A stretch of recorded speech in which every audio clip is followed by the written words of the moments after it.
Hello everyone, welcome to JRF Adda. क्या आप भी उन 46 बच्चों में आना चाहते हैं जिन्होंने ऑल इंडिया लेवल पर इस बार मैनेजमेंट से किया है जेआरएफ? क्या आप भी उन 46 में से एक बनना चाहते हैं? तो आपको मैं बता दूं कि इस बार मैनेजमेंट की कट ऑफ ने पीक टच किया है।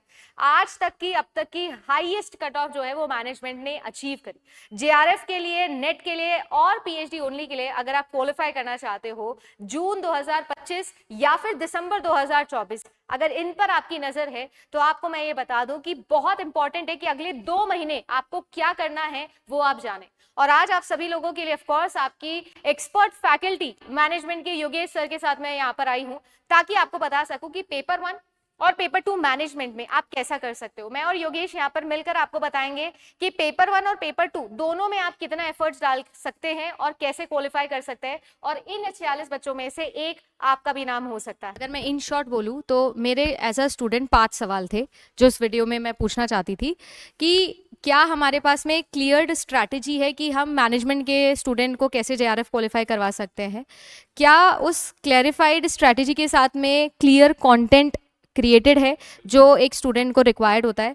क्या उस कंटेंट को पढ़ने के साथ साथ उसको हम अप्लाई करना सीख रहे हैं? एंड देन मोस्ट इंपॉर्टेंट चीज़, जो भी आपने पढ़ा है उसे रिवाइज करके क्या आप टेस्ट दे के अच्छे नंबर ले पा रहे हो या नहीं? एंड सबसे इंपॉर्टेंट चीज़ कि पेपर 1 का जो इन्फ्लुएंस होता है किसी भी एक पेपर 2 में, तो वो भी आपको मिल रहा है या नहीं? तो वो सारी चीज़ें क्या यहाँ पर है इस कोर्स के अंदर? मैम, मैं यही बोलने वाला था कि जो 5 पॉइंट आपने बताए हैं वो 5 पॉइंट ही एग्जामिनेशन के लिए ज़रूरी है। हम पढ़ रहे हैं, हमारी नॉलेज को अप्लाई कर रहे हैं, मॉक टेस्ट लगा रहे हैं, उससे मार्क्स आ रहे हैं नहीं आ रहे हैं, और चीज़ों को रिवाइज हम लोग कर रहे हैं क्वेश्चंस के थ्रू। और क्योंकि personal support ma'am of course होता है। अगर बच्चा रात को 10 बजे मैम क्वेश्चन में अगर कोई स्टक हो जाता है तो टेलीग्राम पे इंस्टेंट मैसेज करता है, और जैसे ही मैं फ्री होता हूँ उसको डेफिनेटली रिप्लाई मैं करता हूँ। मेरा सबको मैंने बोल रखा है, इवन यूट्यूब लर्नर्स को भी बोल रखा है, कुछ भी प्रॉब्लम हो आप सपोर्ट पे कॉल करो, दे वो कनेक्ट मुझसे करवाएंगे। तो सारी की चीज़ें हैं। चलिए तो मतलब पिटारा मैम बहुत कुछ है।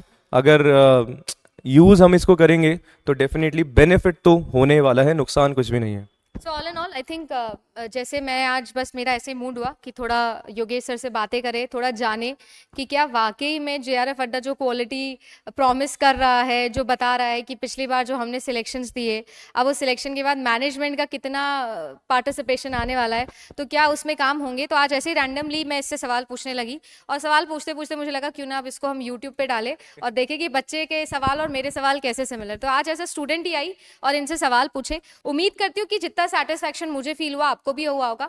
फिर भी कोई डाउट आपके मन में रह जाता है, कोई प्रॉब्लम, और ऐसा लगता है कि नहीं मैम ठीक है, कोर्स तो दिखने में तो चलो अच्छा लग रहा है बट समझ में नहीं आया, तो इस वजह से यूट्यूब क्लासेस देखो, भरोसा करो, सर का थोड़ा दिमाग खाओ, कमेंट में डाउट पूछो और उसके बाद में एनरोल करो। आपका भरोसा, आपका कंफर्ट जरूरी है कि आप कंफर्टेबली समझ पा रहे हो या नहीं, उसके बाद में एनरोलमेंट जरूरी है।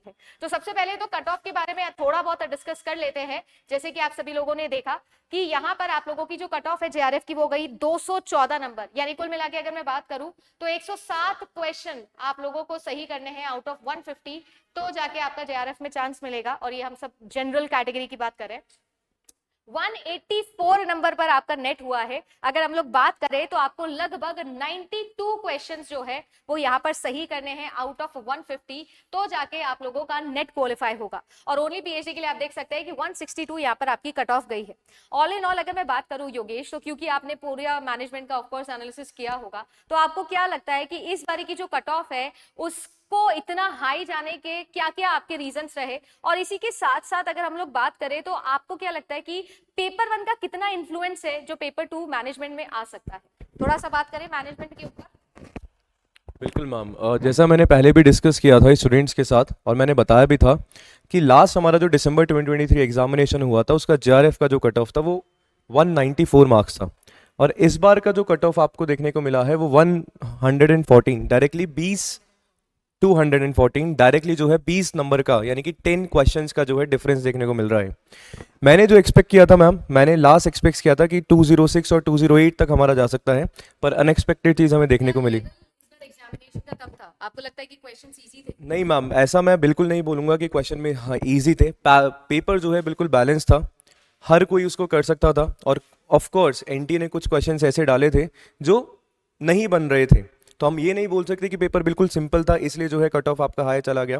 पेपर वन की एक चीज़ मैं आपको बोलना चाहूँगा कि मिसिंग डीआई इस बार जो पेपर में आई है, मतलब पूरे ही अगस्त री एग्जामिनेशन में ओनली मैनेजमेंट पेपर ऐसा था जहाँ पे आपको पेपर वन में मिसिंग डीआई देखने को मिला। तो यानी कि पेपर हम वी कांट से कि वो सिंपल है, क्योंकि मिसिंग डीआई आ गया है तो हमें थोड़ा सा टाइम टेक। पेपर वन तो थोड़ा कॉम्प्लिकेटेड रहा था इस बार मैनेजमेंट का, राइट? बिल्कुल बिल्कुल, और बहुत सारे ऐसे 2-3 क्वेश्चंस ऐसे भी थे जो एनटीए ने जो है मतलब कंट्रोवर्शियल क्वेश्चन जो बनाए हैं। बिल्कुल, जैसे मिसिंग डीआई का मैम मैंने आपको मेंशन किया, एक क्वेश्चन हमारा ऐसा था आपका हायर एजुकेशन से क्वेश्चन था वो, उसमें आपका क्वेश्चन था कि इंडियन फिलोसफी से क्वेश्चन पूछ लिया गया। हायर एजुकेशन में पूछ लिया गया कि हमारा जो एंशिएंट स्कूल्स या यूनिवर्सिटी थी उनमें कौन से जो है सब्जेक्ट्स पढ़ाए जाते थे, नालंदा यूनिवर्सिटी में कौन सा सब्जेक्ट पढ़ाया जाता था। वो कंट्रोवर्शियल क्वेश्चन जो है बना, मिसिंग डीआई आपका पूछ लिया गया। मैथ्स का लेवल ईजी था। वहीं अगर मैं बात करूं पेपर टू मैनेजमेंट की, इस बार एग्जामिनेशन में फाइनेंस का पोर्शन ऑफ कोर्स अच्छा था। और मतलब ओवरऑल मैं अगर कोई ये बोल रहा है कि कट ऑफ इसलिए हाई गया है क्योंकि पेपर लेवल सिंपल है, तो ऐसा कुछ भी नहीं है। रीज़न मैंने सभी स्टूडेंट्स के साथ में डिस्कस भी किया था, नंबर ऑफ सीट्स हमारी जो जेआरएफ की हैं वो कहीं ना कहीं लिमिटेड हमारे पास है। कंपटीशन इंक्रीज हो रहा है क्योंकि आप देखेंगे कि इस बार जो है नंबर ऑफ अपीयर्ड स्टूडेंट्स भी जो है इंक्रीज हुए हैं। और मुझे लगता है कि मैम इस बार मैम 19,178 हुए हैं, जिसमें रजिस्टर्ड जो है अप्रोक्स 34,000 स्टूडेंट्स से लगभग बच्चे जो है रजिस्टर्ड हैं। 20,000 बच्चों बिल्कुल, एग्जाम एग्ज़ाम दिया है। तो अपने पास जो है नंबर ऑफ सीट्स तो लिमिटेड है, जो एनटीए है उसको लिमिटेड देना है, कंपटीशन ज़्यादा करना है, तो यानी कि मेरा जो एक सवाल है योगेश, मेरा ये सवाल है कि अगर मुझे जेआरएफ क्वालिफाई करना है या मुझे नेट क्वालिफाई करना है तो एक पेपर वन और पेपर टू का बैलेंस होता होगा। जैसे कंप्यूटर साइंस में मैं बताती हूँ वैसे मैनेजमेंट में भी होता होगा। पेपर वन का जो इंडल्जेंस है पेपर टू के अंदर, उसके बिहाफ पर अगर मुझे एक परफेक्ट स्ट्रैटेजी बनानी हो कि यार इतना आप पेपर वन में स्कोर करो, इतना पेपर टू मैनेजमेंट में स्कोर करो, तो आपका जेआरएफ हो जाएगा इस बारी का, उसके अकॉर्डिंग आपको क्या लगता है कि कितने क्वेश्चंस हम इस बार टारगेट कर रहे हैं मैनेजमेंट के अंदर, और आप कितना टारगेट करके चल रहे हो अपने कोर्स के अंदर? मैंने मेरे स्टूडेंट्स को ये बोला है, पेड में भी और यूट्यूब में मैंने बताया था कि कट ऑफ हमारा 214 मार्क्स है, तो मैं ये कट ऑफ लेके नहीं चल रहा हूँ। टारगेट जो है मैंने इस बार का बनाया है कि मुझे जो है अप्रोक्स 230 अराउंड, क्योंकि आप अगर देखेंगे पिछली बार 20 नंबर आपके ज़्यादा बढ़े हैं या 10 क्वेश्चन आपके ज़्यादा हुए हैं, तो मैं यहाँ से केवल 15-16 नंबर जो है आपके ज़्यादा कर रहा हूँ, यानी कि 8 क्वेश्चन लेके चल रहा हूँ। इतना मिनिमम टारगेट मैंने बनाया है। अब इस 230 मार्क्स हमारे पास है, यानी कि हमें 115 क्वेश्चन जो है हमें सही करने। अभी जो 115 क्वेश्चन जो है अगर आपको सही करने हैं, आप देखेंगे कि पेपर वन में 50 क्वेश्चन आपके पास है, यहाँ पे आपके पास 100 क्वेश्चन है। आपको मिनिमम, मुझे ऐसा लगता है कि मैम पेपर वन कहीं ना कहीं एक अच्छा खासा रोल प्ले करता है कि हम नेट से जेआरएफ पे आ पाए, पीएचडी वाले से नेट पे आ पाए। तो मिनिमम अगर हम लेके चलते हैं कि 40 क्वेश्चंस मिनिमम, या मैं बात करूं 35 टू 40 क्वेश्चंस जो है अगर यहाँ से आपके सही आप कर पा रहे हो, तो बाकी का जो मेरा बचता है, जैसे मैंने 115 का टारगेट लगाया, 35 क्वेश्चन मैंने मिनिमम यहाँ से बोल देता हूँ, तो मेरा कितना बचता है 80 क्वेश्चंस जो है आपको यहाँ से सही करके आने हैं। ये मिनिमम है, ये मिनिमम है कि 150 में से 80 क्वेश्चन आपका होना चाहिए। अब 80 तो मिनिमम है, ये हमने एक्सपेक्टेड देखा है कि हम 230, अब इससे ज़्यादा भी जा सकता है, इससे कम भी हो सकता है। मैम थ्योरेटिकल बेसिस ज़्यादा होता है, पर जैसे अपना फाइनेंस का पोर्शन हो गया, अकाउंटिंग का, बेसिकली ये बोल सकते हैं कि अगर थ्योरेटिकल लेवल का थोड़ा पेपर होता है तो कंपैरेटिवली कट ऑफ ऐसे भी ऑन अ हायर साइड आप एक्सपेक्ट करो। और अगर थ्योरेटिकल है तो ये मिनिमम 80, क्योंकि मेरे लिए मिनिमम 80 मिनिमम नहीं है। जैसे मैं बोलूँ तो computer science numerical basis paper आता है, तो 80 क्वेश्चन अगर 100 में से सही कर रहे हो तो आप बहुत ही अच्छा कर सकते हो। बट अगर इसने मिनिमम बोला मैनेजमेंट में, तभी मैंने ये सवाल पूछा जो अक्सर बच्चों का भी आता होगा कि थियोरेटिकल पेपर में 100 में से 80 क्वेश्चन सही करना इस डेफिनेटली बनता है, और वही प्लानिंग जो है वो योगेश सर ने आपको बताई। कोर्स की और सिलेबस की बात करूं मैम, आप इतना उलझा हुआ सिलेबस है मैनेजमेंट का, जैसे कॉमर्स का चलो ठीक है इस फिक्स यूनिट्स में से ऐसा कुछ है, आप देखेंगे यूनिट 1 का कुछ पार्ट जो है यूनिट 2 में दे रखा है, यूनिट 2 का कुछ पार्ट यूनिट 3 में दे रखा है, यूनिट 3 का कुछ पार्ट जो है मार्केटिंग में दे रखा है, तो पूरा उलझा हुआ है। सबसे पहले तो हमें 2 दिन लगते हैं उस सिलेबस को समझने के लिए, और इतना वास्ट सिलेबस, इतनी ज़्यादा थ्योरीज जो थिंकर्स हैं, हर किसी ने कोई सी थ्योरी दे दी है, हर चीज़ का प्रोसेस जो है हमें समझना है।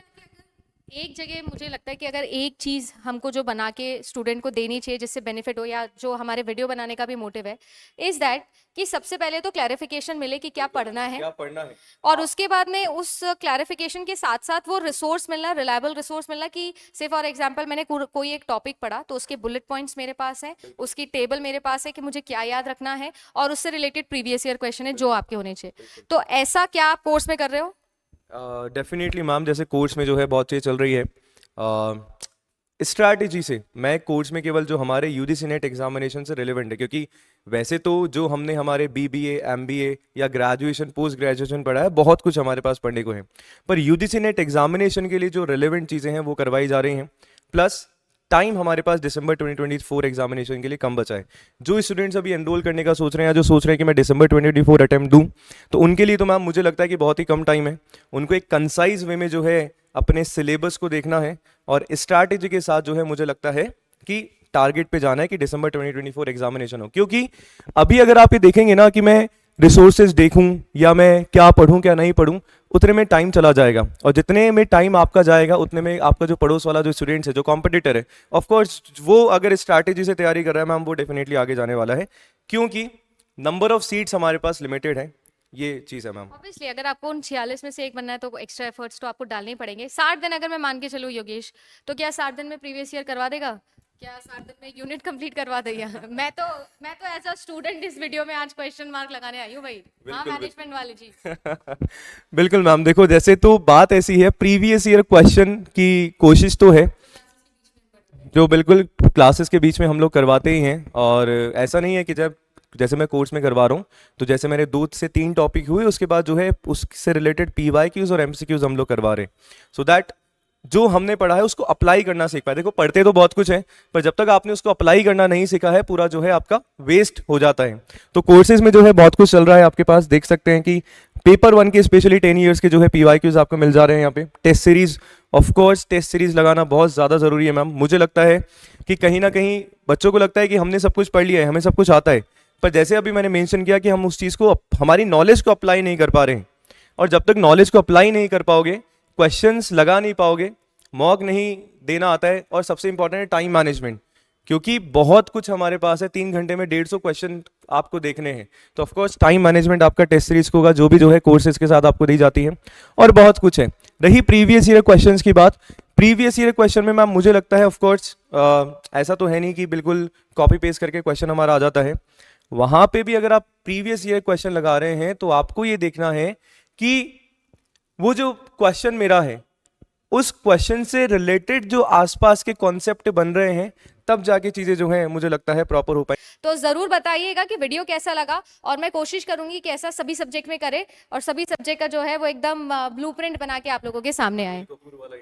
अनिल कपूर वाला इंटरव्यू, बिल्कुल। अरे जी, thank you so much for watching this video. अच्छा लगा तो लाइक जरूर करिएगा, कमेंट बताइएगा कि कैसी लगी ये नई हमारी आइडिया। ये मैंने सोचा कि यार क्यों ना हम ऐसा करें, और मेरे कोई सवाल ऐसे हैं जो मैं नहीं पूछ पाई, जो आपको एज अ स्टूडेंट और लगते हैं, वो आप जरूर पूछिएगा योगेश सर से। मिलते हैं ऐसे ही आप लोगों के नेक्स्ट वीडियो के अंदर। Thank you so much. Subscribe to JRF Adda, और जैसा हम हमेशा बोलते हैं, it is not just about expecting things, it's about excelling in things. So aspiring to inspire theme के साथ में ऐसे ही जुड़े रहिएगा। मिलते हैं अगले वीडियो में। Thank you.